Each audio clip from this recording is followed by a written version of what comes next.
Welcome to Season 3 of the United by Coffee podcast, where our mission is to unite the world through coffee. I'm Christy Ross, and I have a new co-host this season. So excited. In the co-host chair is Greg Hess.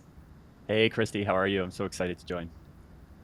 Absolutely. I'm so happy to have you here. Love having a co-host. Some quick background. If this is your first podcast with Greg, Greg is a wildly successful podcaster, writer, and comedian. We first met at our previous company where he was part of the original creative team.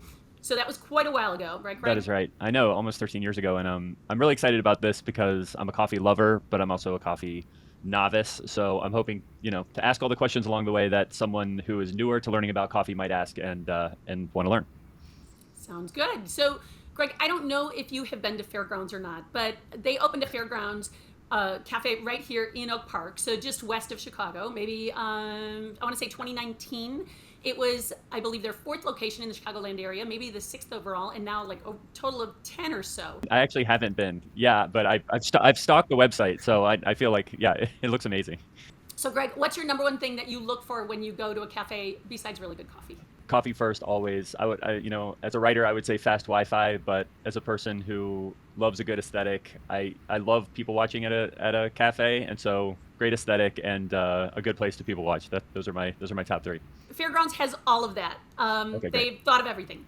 Well, I'd love to learn a few of the top things customers look for in cafes, and I bet our next guest knows a lot about that. Our guest today is one of the nicest human beings I've had the pleasure to meet in the coffee industry, and my guess is you'll feel the same way after this interview. Please welcome Michael Schultz, founder of Infuse Hospitality and founder of Fairgrounds Coffee and Tea. Welcome, Michael. Thanks for coming on the show. Thank you. It's a pleasure to be here.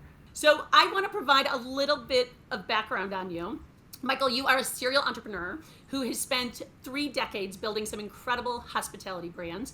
Early on, working for Wolfgang Puck and leading executive teams at Ruth's Chris Steakhouse, and then creating Tradecraft Outfitters and Goddess and the Baker. I could go on, and now Fairgrounds Cafe, one of my favorite, and a brand you created through your own food and beverage consulting firm over this past decade called Infuse Hospitality. Do you ever get exhausted just hearing about all the work you've already completed in the past? Well, no, I'm a legal drug dealer, so there's no lack of caffeine in and around the Schultz house, and in many different forms. And so, no, I never get tired. I just don't sleep. Your background in food and beverage is obviously long, but when did you first start, looking at the path that drew you to coffee? What drew me to coffee first I was drawn to food and beverage. And so at 12 years old, to help to provide for my family, I began washing dishes and really worked my way through the industry in being a busboy and being a prep cook and a host and everything that you could possibly be in the industry. And I remember at about 15, 16, my mom said, "Oh, maybe you'll go into the restaurant business." And I said, "Absolutely not." And I had a list of all these other things that I was going to do. But it really is, it's an infectious business because you get to make people feel good and you get immediate gratification. And so I worked my way through the industry, and I thought I really, the objective was I wanted to be an executive of a restaurant company. And so I worked 80, 100 hours a week and missed everything in my life to get ahead in my career. And it was really when my wife, Sari, became pregnant with our first child, our first of 4, Sadie, where everything changed. And it's like somebody switched out my eyes. And I went, oh my God, this is somebody's mom and daughter and brother and sister. And it really had a large impact on me. My father was a clergyman and dedicated to his life to impacting people and families and community. And while I didn't follow that path, all of a sudden I realized that in the path that I had chosen, I still had the opportunity to do those things. So it was literally then that I became obsessed with the legacy that I was going to leave my children. And I figured out that it really has nothing to do with things. No one's going to count my things when I'm gone. But when my dad passed away, I had thousands of people coming and telling me, "Let me tell you a story about your dad. He did this, this, this, and this." And so I was in a position running a company where I didn't want the legacy to be, your dad was great, he got the stock from $4 to $22. And so to my wife's great pleasure, I started my journey as an entrepreneur about 2 days before she gave birth to my first child. And through my journey of buying and selling different companies, I had a very, very close friend of mine who strange story in itself, got into the coffee and tea distribution business kind of by accident and very entrepreneurial person, and we really connected. We created a retail concept called Goddess and the Baker. And that was really the first step into our current journey now. And you had mentioned, Fairgrounds Craft Coffee and Tea, which is part of Infuse, and I'll kind of get into that. But, we thought it was really interesting, the world of craft coffee, but there were parts of the coffee industry that we didn't love, and we felt that it could be different. I thought it was very strange that as I traveled throughout Europe, or I traveled throughout Asia, or I traveled throughout the Middle East, you could wake up and say, okay, do we want to go to a restaurant or do we want to go to a cafe? One's a 20-minute experience, one's 3 hours, but you can get chef-crafted food and great beverages at the same place. And so we really created Fairgrounds, Christy, which you spoke about, to be something that was missing, we thought, in the world of cafes. And we also thought that it was odd that there was no variety and choice. And so I'd walk into La Colombe, or I'd walk into Stumptown, or I'd walk into Verve, and we'd have meetings and we'd break for lunch or coffee, and no one could go to the same place. And if you wanted to eat, by the time you're done ordering from 17 different places, and 2 hours later everybody's caffeinated, and then we go to dinner, there'd be 150 beers on tap at the same place. And I said, why is there no consumer choice in the world of coffee and tea? It's like the Tide Houses of beers 200 years ago. And everyone gave me all of these reasons why. And I said, well, if anybody can do it, we can do it. And so Fairgrounds was created where you can come in and pick from 10, 12 different roasters, do flights, try cold brews from around the country, have sparkling botanicals, a great matcha program, but really a place where anybody, no matter what you believe in, what you look like, what you enjoy, whether you're a coffee novice, you're a coffee expert, you are the coffee farmer, you can come there and just enjoy being around others in a really curated space. So talk a little bit about, I'll say, the double meaning behind the name Fairgrounds. Because I get a sense that there's a lot more there, and then how do you communicate that to customers? Well, that's the $1 million question. So the first side of the question, where did it come from, and the double meaning? The first piece of Fairgrounds is to evoke emotions of our youth or our past. My wife is from Minneapolis, and in Minnesota, one of the big events of the year, is this huge festival that takes place at the fairgrounds, and they do the state fair, and so some people's idea of the fairgrounds is eating terrible things that you should only eat, once a year, and all of these different contests, but really a community getting together. In other communities, whether it's Oak Park, it's Northbrook, it's whatever suburb across this country, whether it's Labor Day or other parts of the years, we have these festivals where there's rides and there's games. And so when we were thinking about the variety and choice of fairgrounds, you think about your youth where those fairgrounds may have been the first time where you got to chart your own adventure, and your parents allowed you to go with your friends, and you had this roll of tickets, and you decide where and how and when you're going to play. And for others, the idea of the fairgrounds may evoke memories of concerts, going to Grateful Dead shows, going to Fish shows, going to Dave Matthews. And so taking those elements, the music or the smells or the sounds, to evoke people's memory and to create emotion. We went through 3 branding agencies and 500 names. And one night I was sitting there reading to one of my daughters, Charlotte's Web. And all of a sudden, the word fairgrounds came out of my mouth. And I started thinking about that and the variety and the choice and the fairgrounds. And the next day I said, I thought of this great name. And the team said, yeah, that came up, 2 branding firms ago and a couple hundred names. We actually had that. And so we started exploring it. And when we looked at the other side of fairness, and we think about the culture of my organizations, and that they literally exist to give people the opportunity to make a better life for themselves and their families and impact the communities in which we operate. And part of that fairness is how we see community, how we see celebrating diversity, how we see companies looking at their vendor partners as partners and how they treat them, and how we treat this product, and what are the farmers like in Colombia, and what are your purchasing policies, and what does your company stand for. And so fairgrounds, yes, there was a play on words, there was certainly the grounds piece of it, but a very, very deep meaning of a time that we remember of all kinds of different people coming together. And people have been coming together for thousands of years talking about life and community and the world over coffee and tea. And so we thought that our little adventurous journey that we were creating, that Fairgrounds was a wonderful name to call that journey. I love that. Yeah, sometimes you need a consultant to tell you don't need a consultant anymore, I guess. Sometimes you So, do. Sometimes you need to look at it from 30,000 feet, disconnect, and read a book to your child. so in creating so many hospitality concepts, what have you found to be in coffee the top 3 to 5 things that, or even the top one thing that cafe customers really care about? That's a really good question. So, at the same time we started Fairgrounds, Fairgrounds is part of our company, Infuse Hospitality, which is a contract food service company for the modern day, only limited by the scope of the imagination, which now services about 40 million square feet in North America with food and beverage solutions from bars and restaurants and coffee shops and amenity floors and corporate dining in buildings and hotels and resorts and in residential and in many different settings. And so obviously we get a lot of data, we get a lot of feedback. And anytime we're talking to people about office, where they live, where they play, coffee comes up very quickly. And I said it earlier, it is a legal drug. That is one part of it, but it's also something that breaks down barriers. Coffee, tea, different beverages, it really brings different folks together. And so, depending on the environment, I think, when we look at what people purchase at coffee shops, oftentimes the data that we get is people that are going to craft coffee shops, different than a Starbucks or a Dunkin', or when we talk about craft, typically we're talking about the third wave or the next wave of coffee. The majority of individuals, 60 to 80% who are visiting those coffee shops, are also folks that make coffee at home. And so what we find oftentimes is when they're visiting a coffee shop, they're visiting the coffee shop for different reasons. Sometimes they're visiting because they're ordering beverages that they won't typically make at home. So they may make a pour over coffee at home, but they may not be extracting espresso and stretching milk and creating lattes or other specialty beverages. Some do. Or they're going out and they're wanting to enjoy food with it, or they just need to get into a different space.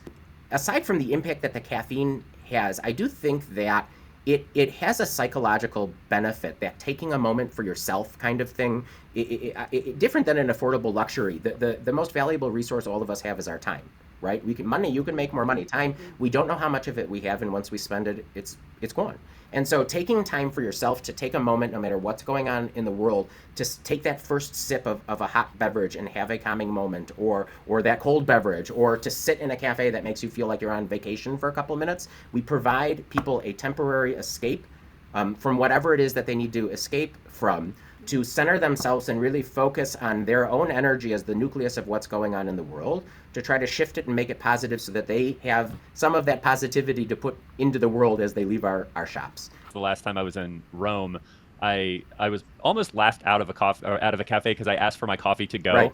and they looked at me like I was a crazy Yes. person, like to go, and it caused a whole scene behind the counter. To go, Right. what is to go? What's the rush? So, Right.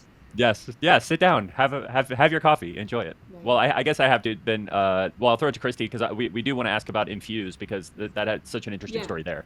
Oh, for sure. Yeah, I definitely want to get some background there because I first have to ask, and I think I know the answer to this question is, who is the creative genius behind like all those concepts that Infuse Hospitality works on? Well, genius. Are we looking at him? Genius, is an interesting word. I think you may be looking at him, but in fairness, I'm just the crazy person that goes, I saw this place one time, can we do something like that? And then there happens to be a team of amazingly talented folks that actually make that happen. I guess, like I've traveled and eaten out a lot and I'm observant. And so you're right. Infuse Hospitality, we listen a lot. Our clients tell us many things. We gather a lot of data, and then we say, wonderful, you need, a tiki bar with a mini golf course going through it, or you need a steakhouse or a bar or a coffee shop. We custom create perfect solutions. And listen, we operate other things that aren't ours, right? Pre-pandemic, we operated, Fred's at Barney's Madison Avenue, a $22 million a year restaurant, and do many traditional things. But a lot of the times, the majority of the times, we are creating custom solutions that satisfies the perfect need, whatever that may be for our clients. So that is super fun. And obviously coffee and tea a lot of times plays a role in that, as Infuse grows around the country. But what are, I never woke up saying I dreamed to open a contract food service company. It took me years after we started the company for those words to actually even come out of my mouth. Contract foods, I tried to call it everything other than that, because when I think about contract food service, it's not that cool. I think about like going into the basement of the hospital 25 years ago, but we've made it very cool. And there's many things that you may have seen around this country.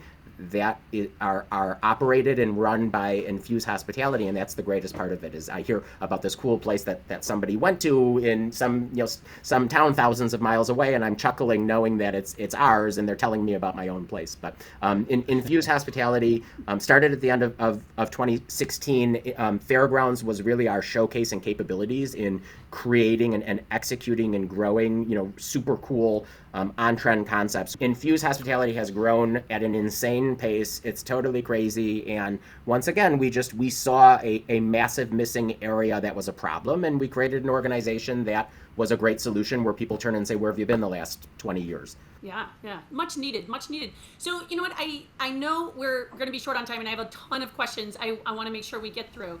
And there's, I know you juggle a lot of different things. I still don't know how you do, how you handle your time management, but I do want to talk about your management style, because I read an article recently that talked about your servant leadership philosophy. So I'd love for you to sort of share that here. So you can read about it in a lot of people's handbooks, but for me, it really goes back to the story I shared about why I started my journey as an entrepreneur. And at the end of the day, it's really hard, right? Like when you're an entrepreneur, you haven't raised money before, it's very different than operating a business. It's very scary, and it's not for everybody, right? Like people ask, they go, oh, it's so amazing. Like, what's it like to be an entrepreneur? And I say, well, you go from feeling like you won the lotto to wanting to jump off the roof to winning the lotto again. And that's the first 4 minutes of your day. Like that's the best way that I can explain that. But when I looked at all of the things that I missed, I missed funerals, I missed weddings, I missed birthdays, I missed very, very important things in life. For what? To move ahead in my career? I became obsessed with that legacy and what people are going to say about me when I'm gone. And I furiously began working to create environments that gave people opportunity, that did things differently, that changed the way that the things that I had to do, and reposition the way people think. And every single thing that I do, the return on my investment is maybe if I do this, someone will come and tell a story to one of my children one day when I'm gone. The diamonds in this world, for me, that I spend my time seeking out are the ability to repair the world and make it better while I'm here, to make people feel good, to give them opportunity, to give them something that provides an opportunity for a better life for them. People making mistakes, that's how I learned everything that I know was making mistakes. And now I can share those stories, and they don't have to kill their own money like I did, to learn those lessons. And allowing people, those failures are powerful, right? But in a lot of organizations, it's about legal liabilities. It's about money. It's not about human beings. It's not about growth. And Christy, like when we're wearing our investor hats, right? Like I've never not made an investment in an opportunity that was presented to me and then complained about the return on the investment. So why is it different with a human being? Somebody joins my organization, it's not like, oh, how lucky you are to have joined, me, and you owe me. It's okay, I'm now responsible for this human being and their family. That's scary. And there's, thousands of them. Okay, here's what, and now I owe them. It scares me when I go to bed at night and I run out of, how do I use my time? I literally run out of bed in the morning running to work because I owe all of these people who have said, okay, I believe in you. I'll believe your story and be part of your organization and work for what you believe in. And so because of that, it's not just something that you put in a handbook. Like I'm responsible for the well-being of all of these people and whatever it is that they're looking for, whether they're putting themselves through school, whether they're trying to feed their children, they're trying to buy their first home. Not only am I responsible for them having the financial means to do so, I'm responsible for teaching a next generation to think differently, to value people, to value time, and to value, I don't call it work-life balance, I call it work-life harmony. If somebody's spending 98% of their time working on my business, they're not able to see their children, they can't make an appointment to go to the doctor, how does that benefit my business or anybody else on this planet? They're going to burn out, they're going to make themselves sick, I'm going to lose the money that I've invested. Why don't I just train and educate my people? Why don't I invest in them? And by the way, nobody is born with understanding how to manage time or how to say no or how to create balance. And I have found that when things are balanced in the workplace, in people's personal health, and in their personal life, you can achieve great things because of that balance, much greater than what you could have achieved when it's out of balance, and it's the right thing to do. because while they may be employees of mine, they have decided to believe in what I do, and I am responsible for them. And more important than being employees, they are human beings. They are brothers and sisters and mothers and fathers and cousins, and that makes them very important people. And so for any of you who own organizations or run organizations that are listening to this podcast, you have a powerful opportunity and a duty to change the way people think, to share kindness, and remember that one spark of light can change all of the darkness in this world, and we need to make it better all together. I wish more people thought like you. I really do, Michael. You're absolutely incredible. And I said it at the beginning of this podcast, in the opening, you are one of the kindest human beings, amazing. And your teachings, I hope that reverberates not only through the coffee industry, but just to so many other leaders out there. Thank you. I am a human being. There are many human beings out there, and there's a lot of good if we look for it, and there's miracles that happen every day if we're willing to see it. So I really appreciate the opportunity to speak with you all today, and looking forward to cheers and some more coffees and teas together in the near future. Absolutely. That would be amazing. Well, we want to give you an opportunity to share where someone can learn more about you, Fairgrounds, and also Infuse Hospitality, Michael. Yeah, please check us out at www.infusehospitality.com. Follow me, connect with me on LinkedIn as I share articles from Forbes and other organizations, and as we try to work together to change the way this world works and communities work and people work. So thank you again. Oh my God, Greg, I want to be like Mike. Remember Me that too. old, that commercial years ago? That's the This is T-shirt from this Michael Schultz episode. we're talking about here. I Yeah, want to be like Mike.